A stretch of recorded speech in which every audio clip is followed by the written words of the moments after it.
and for modification to the police force. So that's kind of what we're doing. Great. That's not a full report. That's just that particular project. No, and how was it that that connection got made? Which connection? With the young folks. Oh, okay. Well, let's see. There was a story about them in the newspaper after they did a march, okay. And it gave I think it gave a Facebook page, and I went and friended the Facebook page, and then started some private communication with the young woman who's leading it. Great. Okay. So it's a very tentative connection at this point. Right. But we met each other at the council meeting. A bunch of us went, and 15 times as many of them were there. Uh-huh. And made some contacts. That's great. Yeah. Can I just chime in on? Okay, Marilyn, I just wanted to segue into your comment. This is Eleanor. Hi. Oh, hi, Eleanor. Because I reached out to Fairfield Change on Instagram, and I got a response back because I asked them, what can we do to support you? I referenced Sierra Club. Oh, good. And so now I'm in a conversation with somebody on Instagram, and it's very exciting. Well, that's great. Yeah, it's with social media, it makes it so much easier now to do these sorts of things. So that's so that's like you've already really started on the first step on your checklist there. And so once so that's something you just got to be continually doing, is reaching out in the community and finding others who have maybe not the exact same interests you do, but they have a common set of interests that you can build some alliances and some coalitions around. A next step is really kind of getting to know your team, and so it's in community activism. It's so hard to do stuff just on your own. One of the things that's so great about Climate Reality Project and being a growing group is it's challenging to knit people together, but there's energy there. But then once you've done that, how do you actually get to know folks and start working together? And it's, I think, doubly challenging right now, because you can't go to Pete's Coffee and go sit with 4 people and kind of figure out, gee, where did you come from and how did you do this? And so it's a little less organic, if you will, or natural to do that. But I think you play, Steve, this is Matt, I interrupt you. You play songs on your guitar. That's one tactic. Well, that is one way to do it, for sure. Yeah, it is one way to do it. But I think it's important, in whatever is going on, to really get a sense of, to have a welcoming sense, to share opportunities in leadership, get to know who can do what, who has various skills or experience or talent or time. And there's just such a variety of things that's important for a group to gel and be effective. It's no one set of skills that you're looking for. There's social glue, there's follow through, there's policy analysis, there's the doggedness of being in people's faces. It's the patient work of monitoring task force meetings and things of that sort, and then the reporting that needs to go on and all that. So the more people you can get involved, the more you can share that. And then it's important over time to really get a sense of what people can do and what they're comfortable doing. One of the, it's sort of like counterintuitive, and there's sort of a, mutually canceling set of advice. One is, if you want something done, ask a busy person. But the second is, make sure that you give an opportunity for other people to do things, even if you might think you have more experience than they do. And so there's a balance there of delegating and then letting people sort of grow into jobs, or change as they need. And so I don't know if that resonates with people.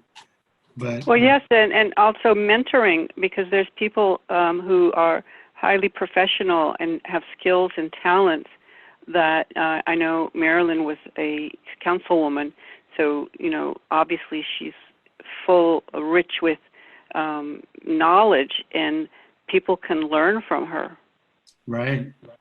There's mentoring, and there's mentor and mentee both, and so the people with experience looking for those people that you can help shepherd along, and the people that want to get more experience looking for the people that can help you grow in that area. So that's another thing. The sheep and the shepherd.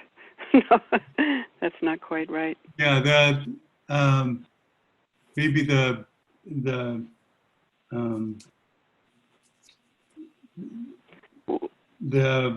senior varsity player and the sophomore, on the lacrosse team or whatever.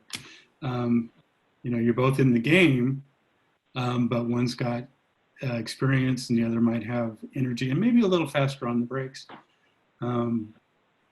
That's why I think we're all playing pickleball now. But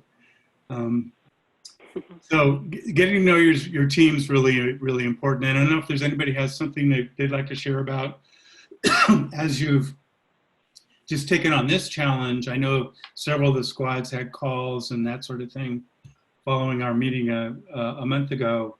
Is there anything that sticks out for you about how you've gotten to know people's skills or experience or whatever in the last month just around this effort? And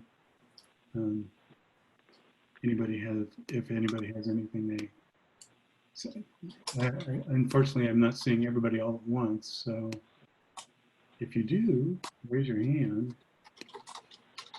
Yeah, looks like Helena's raising her hand, so maybe she could unmute herself and go. That'd be Sure. great.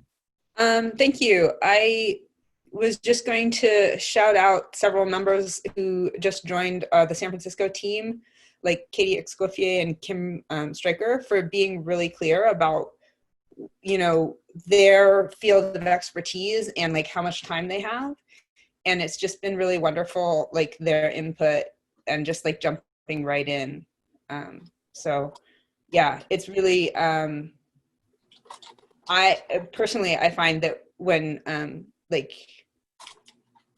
people tell you what they're excited about, it just makes, and you invite people to tell people what they're excited about, that makes people just really jump in, and it feels really good.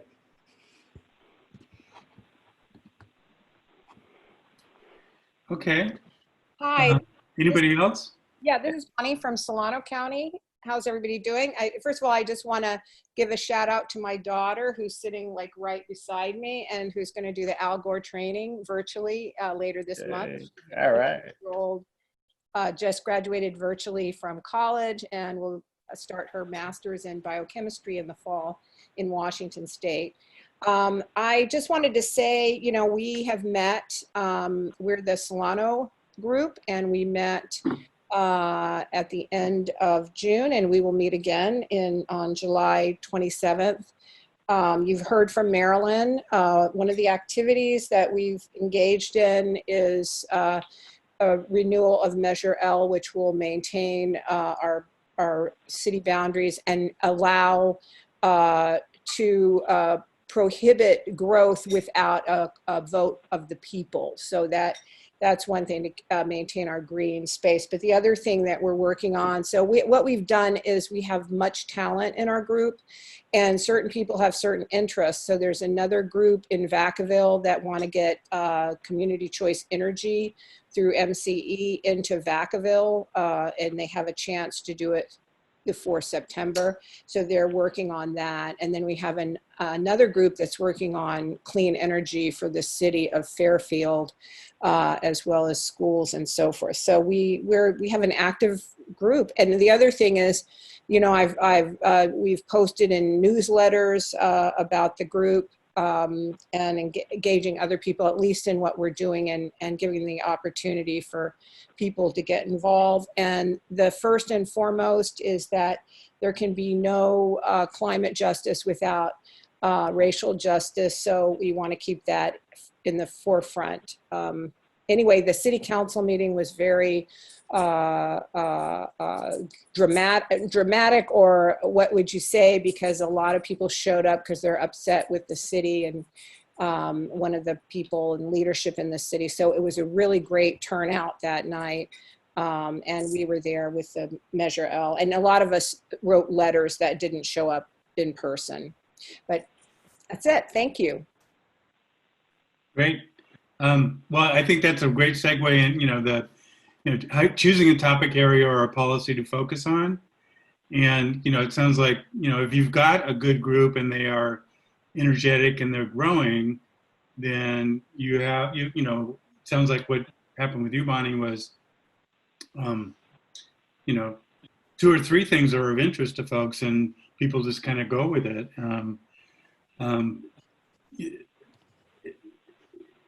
Being able to choose a topic area and a policy to focus on, you also, and it sort of previews what we're going to get on the next tip sheet, that goes along with who it is you're going to go trying to advocate before. So, there's a process of trying to figure out what's important to the squad and what's important in your community. Some places like what you're talking about might have more idea of, there's a real opportunity here, we've been following this, let's get involved in Measure L, for example. In other cases, I know in Alameda, we're just now trying to figure out, well, what is it, the topic area that makes the most sense for us as a group, and where's that opportunity at? And so we're just beginning a lot of those conversations, and it's okay to take a little while as you're reaching out and getting to know your team, particularly as you're reaching out more broadly. That will help you define where the topic area is that you want to go.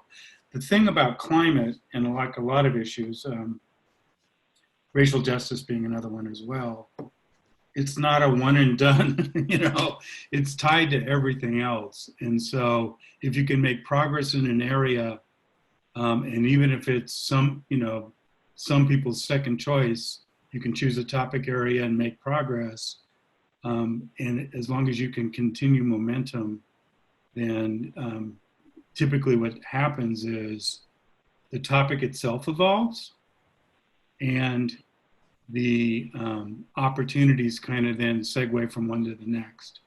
And so, given that the Climate Reality Project's kind of at an early stage of being active, trying to do local activism, there's going to be some effort and time that's sort of spent struggling with the idea of what should we work on, being open to what other people's ideas of those are, and looking at it as both, what can do in the next 6 months, but what over time can we do, I think builds the momentum so that you can end up being something like the Sierra Club that has over 100 years worth of history and can be successful in a whole range of issues over time. That's certainly not the way they started out. They were trying to, save some land and get national parks going. So choosing a topic area and a policy to focus on, Bonnie talked a bit about that. I don't know if there's anyone else that has something they'd like to share about how your group has been struggling with that question of what it is that you should, as a group, trying to focus on. And I don't know, Wei-Tai, can you see everybody so that you can point them out? I just want to say one other thing to that, Steve, is that what we did is we looked at what was the most timely and kind of the most low-hanging fruit, something that we really need to do now, because this Measure L expires in December. So it has to be done. It has to be on the ballot. So again, that's another thing to prioritize, what's important, urgent versus what's important, non-urgent, and so forth. Right. And I think the way we tried to capture that on the tip sheet is, what's important to the squad and in your community, what will make a difference. And so if it's a timely thing where if you intervene now, you can make a difference, that's a good criterion to use. to sort of say, yeah, let's work on that now because, potentially we could help, move it in the right direction. So that's a good point. Anybody Hey, else? Steve, this is Matt. I'm just chiming in with the time check. So we're about halfway through, and this is going great. I just as a marker there. Yeah, go ahead. Yeah, thanks. I asked you to make sure I'm stay on time. Yeah, if anybody wants to, any of the squads that are working on these topics, just raise your hand either physically like this or click on the raise your hand. Okay, looks like Robin and David and Marin. Go ahead. Thanks, Wei-Tai. Yeah, this particular step of choosing a topic area or policy to focus on is always I think, a very challenging thing in volunteer groups like this because almost everybody has their own special interest, their own special focus. So something that we did at the second meeting of the Marin-Sonoma Building Electrification Squad, we had already kind of chunked it down in our initial breakout that we were going to focus on building electrification.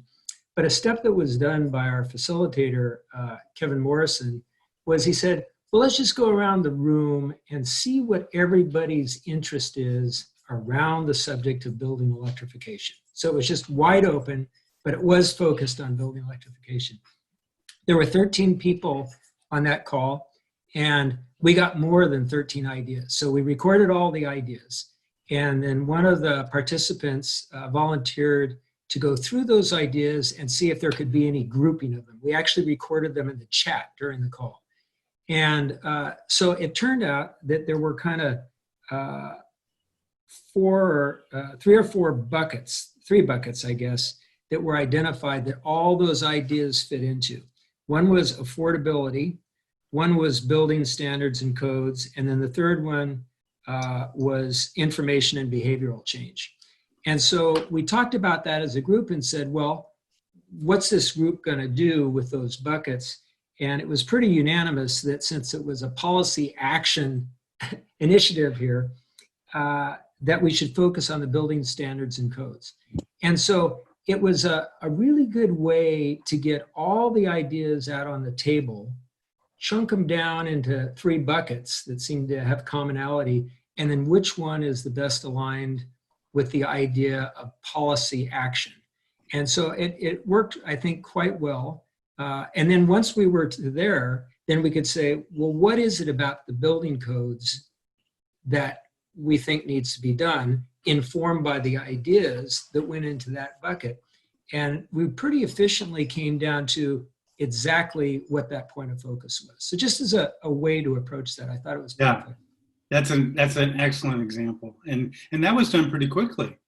It was done pretty quickly. It was, once your squad's somewhat cohesive and has a focus, then being able to then say, okay, how do we approach this becomes something that the group can do. So, I just want to chime in here. Thank you, David, by the way, for your very humble way of putting that one of the group members decided to go through and do an analysis of all of this, because that one of the persons was you, and it was super helpful. I do want to say that we, as the Marin-Sonoma Building Electrification Squad, have this tremendous advantage in that we have both Deborah Nucky and Antonina Markov in our group. So, we're actually underachieving so far.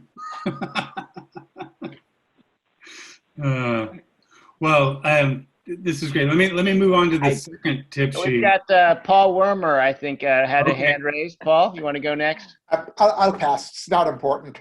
Okay. Go ahead. Back to any other hands? Otherwise, I think back to Steve. All right. Is that on there? Is that being shared? Oh, great. 52. Yay. Okay. So let's say you've done some reaching out, you've got to know your team, you've decided on your topic. Recognize that whole thing on tip sheet 1 as kind of a cycle and not a linear process. Because as you work on your topic, you're going to run into more people. They're going to they're going to be reaching out to others. They'll be bringing them in. You get to know them as well. So this first tip sheet thing kind of has to continue on a hamster wheel while you then move on to the next ones. But so in terms of selecting a governing body and gathering information, choose a governing body to work with. So some questions that that kind of inform how best to do that. Where do you have the greatest ability to affect change? And I think Bonnie spoke to that. Who do you know? Who else has a stake in the process and the outcome? And who can help? And I think here I'm going to give a little example from my experience in Sacramento. I lived there for about 30 years and did a number of community activism things. And one of the ones that we did was we were trying to get, if you're familiar at all with Sacramento, there's downtown and there's midtown. And it's this wonderful area of the downtown that's surrounded by these Victorian and early 20th century neighborhoods. And they have a lot of historic value. It's a huge amount of housing stock. There's like 100,000 people that work down there, and there's 30 or 40,000 people that live down there. So it's pretty significant.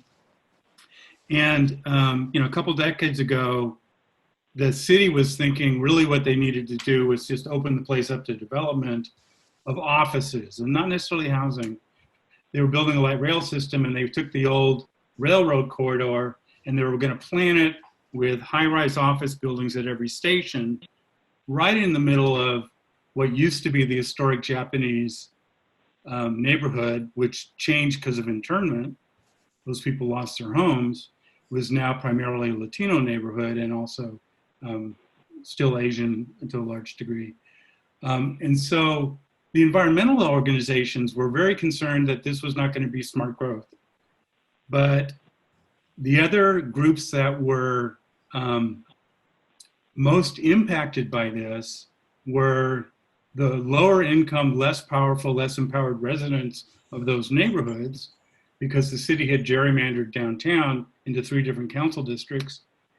And and those 2 particularly. So there was over a period of time some work of doing charrettes in the neighborhood, getting neighborhood organizations educated, and then putting them into leadership positions, building this coalition between sort of the mainstream environmentalists and transportation and land use people with the low-income communities of color, which already have their own networks and their own leadership in them. And so the idea is to get in coalition with them and try to work together.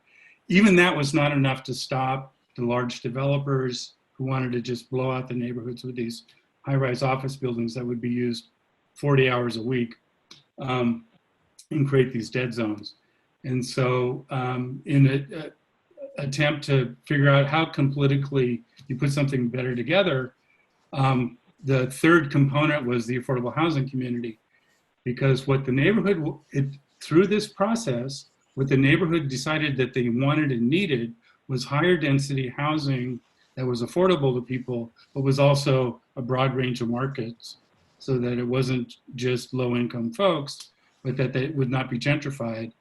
And the affordable housing community had relationships and networks with members of the council, with the mayor, and those 3 groups coming together did something that none of them could have done on their own.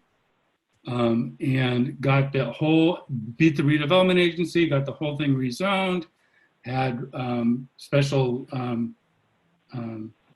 plans, specific plans put over it with ground floor retail at the stations and housing above it and all this sort of thing. And so it was a good example of who else has a stake in the process and the outcome. And in that case, choosing a governing body was done for us once we chose that thing, which was the redevelopment agency and the council. The gathering information was interesting because you have the sort of professional class environmentalists who could do policy analysis, but you had the neighborhood groups who could actually gather the information about who lived there, what would the impacts be, what would this actually mean for them, and that sort of thing. And so, and again, it was about a 3-year process, and ended up with the community group having a citizens committee losing 5-4 in the citizens committee, doing a minority report, and then getting the council to adopt the minority report and rezone the area. So it's the kind of thing where it's so important to do this stuff in tip sheet 1 and in tip sheet 2 together, where as you're gathering the information and choosing a body, you try to figure out who else has a stake and what else they can do. So I'll leave that at that. We're not that far along yet in Alameda. There may be folks on the phone, on the call, who have some tips that they can share about, how did you choose a governing body? How did you figure out who needed to know who, and that sort of thing? How did you go about gathering the information that you needed to be effective? So with Hey, that, Steve, this is Matt. Let me just chime in and ask you a question about, making policy change can be very complex. Your example, gets at that, and yet it's important to understand that and yet move out, right? We can't make the perfect the enemy of the good. That's why we've set up this 90-day challenge, because a lot can be done in 90 days to put your team together, focus on a governing body, and get a petition going and learn by doing. Can you speak to the learn by doing piece and how important it is to move out? I'll use that example. So I have a buddy in Sacramento, and we were both on the Environmental Council of Sacramento. He's an architect. At the time, I was an urban planner. We had a friend who was a professor over at UC Davis, and he had a class of students, right? And so we didn't know where to start. We were like, we're going to take on this huge group. We can't do it by ourselves. Where can we start? And we said, well, let's just do a planning charrette in the neighborhood. And for people, charrette, tell people what a charrette is. Yeah, so that's essentially, it's like a half-day workshop where you kind of like say, here's a big map of the area, and we've done some work to try to figure out, what's here now and kind of what's planned, but what would you guys like to see? It's like a visioning exercise for your community. It could be a half day, it could be a full day, it could be a 2-day kind of a thing. We were trying to be respectful of people's time. It was on a Saturday, it was a half day, it was at the Catholic Church. And we used the networks in the community, and we got 50 or 60 folks from the neighborhood to come and sort of say, what would they actually like to see in their neighborhood? My friend David Mogavero and I didn't know where it would go from here, but people started getting excited. And so the short term was that the community came up with a better vision of what they wanted, and they were much more clear about, well, yeah, we don't want these 3-lane one-way streets running through our community anymore. And we would like to have the parks maintained and whatever. And so. And that's a great point to illustrate the emphasis on moving out. As imperfect as it is, that's a great example. Let me just, sorry to interrupt. You wanted to open it up. Absolutely. I just wanted to hit that spot. Yeah. So I don't know and I think, Matt, that's a really good point, because you can't, it's not like we had planned 3 years from now, we're going to have a vote at the city council and we'll make sure we elect a couple more sympathetic people. And that's what we're aiming for. It was like, this month we're going to do this. Next month we're going to do something else. And we could have just left it at, here's some recommendations for the redevelopment commission, but the people wanted to take it further. So with that, are there other folks who have things that they'd like to share about choosing a governing body, or how they go about getting the right kind of information to help them with the process? And again, I'll count on Wei Tai to see any of those folks. Sure. If anybody wants to raise their hand, Alice Sung, go ahead. Unmute yourself and say hello. Hi, everyone. Sorry I joined a little late.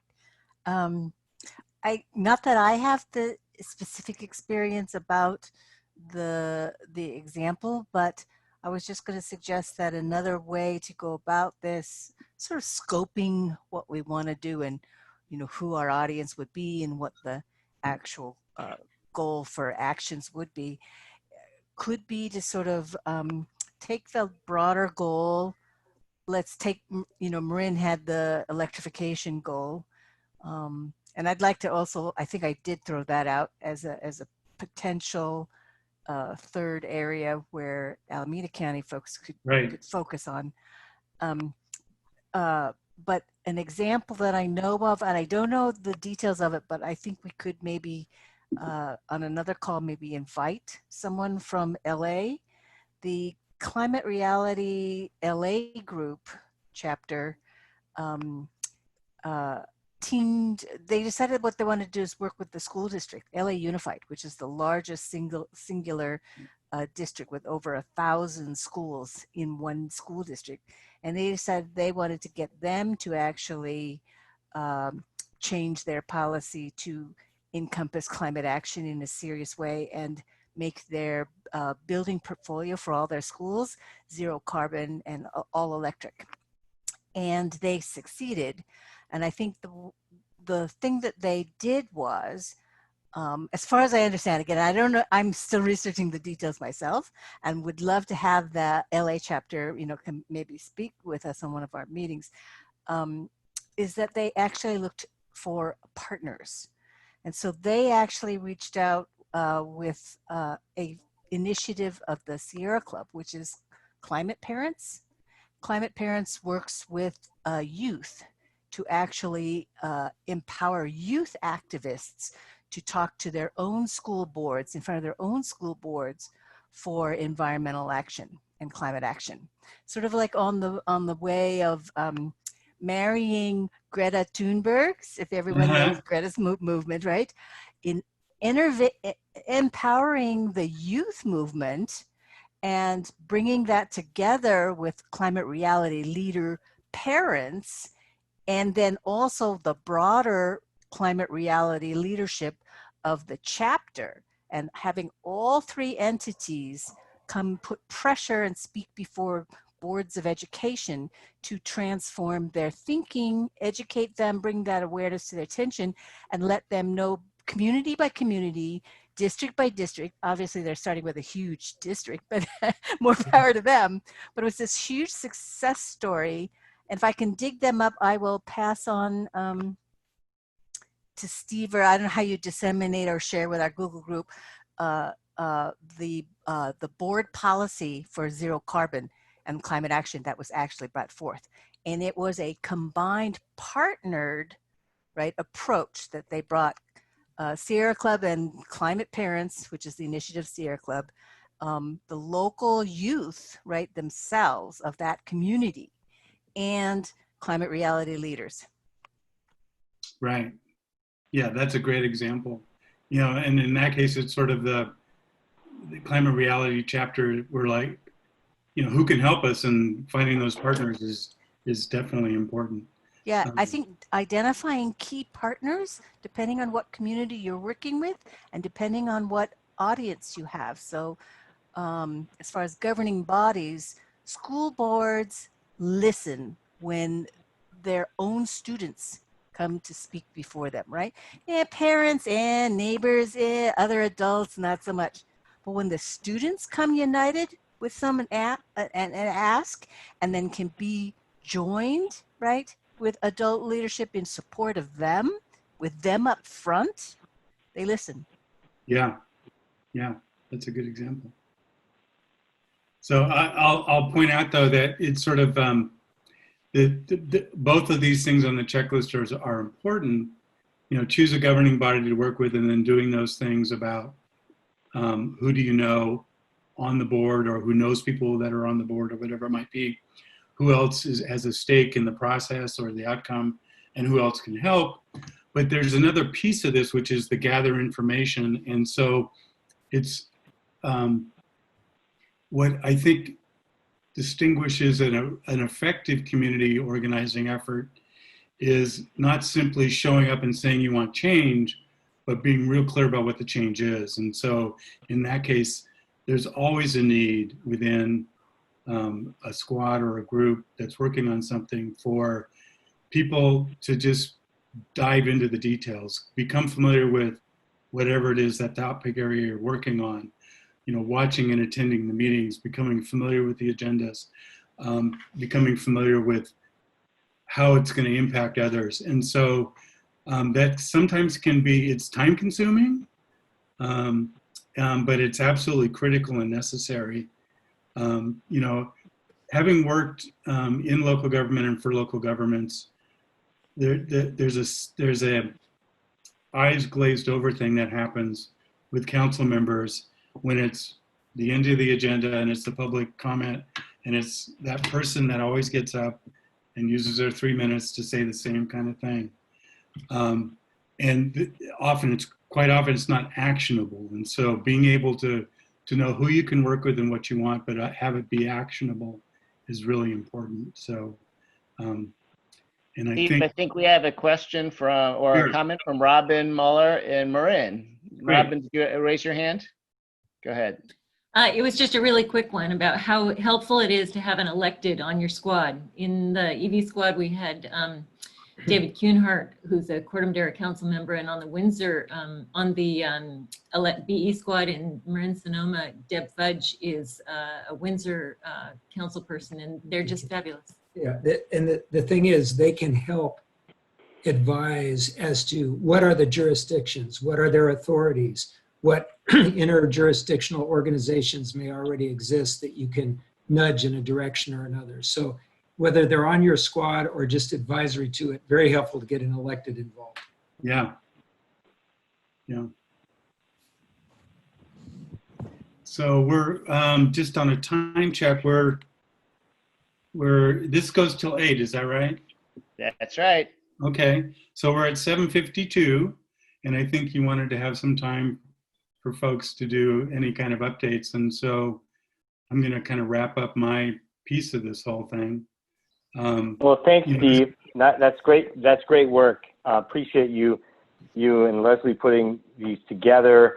And these are, documents, works in progress, right? And so we had a lot of good suggestions. Alice, I'm thinking of yours, about early on, maybe in the forming of the squads, like looking to partner with folks. Maybe we get that comment into that first checklist. It's a good suggestion. If you have suggestions on these checklists, we want to always improve these things. So more on that. So we do have just a few minutes left. So what we want to do is for squads that have more to report out about how they've been doing this first month, we want to hear from you, and then we'll wrap it up in reminding folks, about we're going to have another check-in like this, and more great tips from Steve next month. So I'll remind you of that date at the end there. So let's go now to others that might want to report out from their first months of squad activities. So Wei Tai, you got your eyes on the board there. Go for it. Sure. Raise your hand if you're from a squad that hasn't spoken up yet. Otherwise, I'll give an update on Contra Costa County because I think we met twice so far after our June 11th meeting. We had 20 people at our first meeting. We had 10 people at our second meeting 2 weeks later, and we're going to meet again in 2 weeks' time. I think the progress we made was actually in that very first effort of trying to outreach to communities that we haven't included before, and Black, Indigenous, and people of color. We were fortunate to have a few representatives in our very first meeting, and we said, hey, right now is the time, if ever, to really listen to the voices of those communities that have not had a voice before. Could you please bring those groups to our next meeting and speak and share what their needs are? And so our first meeting was completely dedicated to a listening session for Contra Costa, which is very diverse, from West Contra Costa all the way to Antioch, and we have the refineries and so forth. And so I think that actually infused our second meeting with a little bit of impetus to focus on environmental justice as the theme that we're trying to wrap our head around. And it's looking like we might pick as the governing body the Contra Costa County. And our ask, it would be to create an environmental justice task force in the county, which doesn't exist today. But you would think like the negative effects of the climate crisis and fossil fuels are right there in our backyard. Those communities suffer from it, and we really need to find a path forward. And hitting on some of the other points that Steve mentioned in the tip sheets about finding coalitions, there are other groups like Fossil Free California that are trying to keep it in the ground, that would be natural allies in saying, hey, would you like to petition with us for an environmental justice task force in our county, right? Or there's a whole effort to try to petition the governor of the state to have a plan to wind down all those refineries. And so different groups like that, I think, could be natural allies for us, particularly in this window of time. I think environmental justice is one of those topics that could get some traction. So, not gotten there yet, but those are some of the things that we've talked about in our first 2 meetings. Let's see, any other hands up? Okay, Matt Richardson, I see your hand up. Go ahead, Matt, unmute yourself. You're on mute still. Hey, thank you. I just want to make a quick announcement. I live in San Francisco, and for any of you that I might not know that live in San Francisco, I'm going to be creating a squad soon to try to engage Scott Wiener, who's running for re-election as our city senator. Numbers always help, even if you're just in the room. I'd like some ideas. I am going to need some leadership direction from Helena and Paul and Wei-Tai and Dave about our message. We haven't gotten to that point. I'm waiting for a couple things to pass. But if you talk about 90 days, 90 days for November is coming up quick. So late July, early August, keep a lookout. If you're interested, I'd really appreciate it. Thanks. Thanks, Matt. That's San Francisco County. Alice, is your hand still up, or is that from the last time? If not, we're going to go to... Sorry, I was going to ask if we could hear from Taryn. If she had some thoughts on the last topic you mentioned, Contra Costa and... All right, we'll give Taryn 30 seconds to prepare. We'll go to Helena first, and then we'll go to Tara next. Okay, go ahead, Helena. Hi, so just a little bit more update from San Francisco. Our group was also extremely interested in working on transit, as that is sort of in free fall due to COVID. And it's essential for our climate goals to find a way to keep it going and bring back ridership in order to meet any kind of climate goals, as in California, transit is the most polluting sector of our of the carbon emissions for California. We are sort of doing a multi-agency look at that, starting with the SFMTA and trying to meet with Jeffrey Tumlin, and also the Department of the Environment and the San Francisco County Transportation Authority. We kind of have 3 prongs, which all fit into the public transit's recovery package. You know, post-COVID, every county is going to have to do a recovery package. So we're thinking of that in terms of the recovery package. One is asserting the need for electric replacements rather than renewable diesel. The second is how to make social justice a priority in all of the decisions. And the third is how we can participate in supporting regaining ridership on public transit. And then I believe that Paul has something quick to say about the all-electric new buildings ordinance, which was just introduced to the San Francisco Board of Supervisors on June 30th. Okay, we're just, in the interest of time, Paul, you got 30 seconds. Taran, you got a minute, and then Matt, you got 30 seconds to wrap up.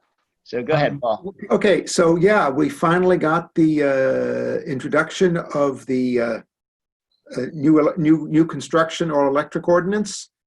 That's now out to various commissions. We have had a very active turnout, partnering through the San Francisco Climate Emergency Coalition, which includes 350. It includes Sierra Club. It includes Mothers Out Front. Very good turnout at building commissions, subcommittees, or advisory committees to weigh in on their response to the draft legislation. So we'll have more updates later, but it's working at multiple agencies at multiple levels, and getting residents to turn out and say this is important to them and why, as well as people coming in and making significant technical suggestions to the process, what's missing or what needs to be added or changed. Okay, perfect. Thanks, Paul. All right, we got Tehran, Yes. Alameda. Yes. I just wanted to report back that I do believe that Contra Costa County has an environmental justice plan that they are in the process of updating. Secondly, Alameda County, our mayor, Libby Schaff, has a equitable climate action plan and an advisory committee that you guys that would be very similar to what you're trying to establish out in Contra Costa. So you may want to look at what has been done. They have a 2030 plan that this ad hoc committee, advisory committee on climate developed, that they have voted on to implement. And in fact, we're working on that with the environmental cohort with the City of Oakland, Port of Oakland, and the A's in the Howard Terminal agreement.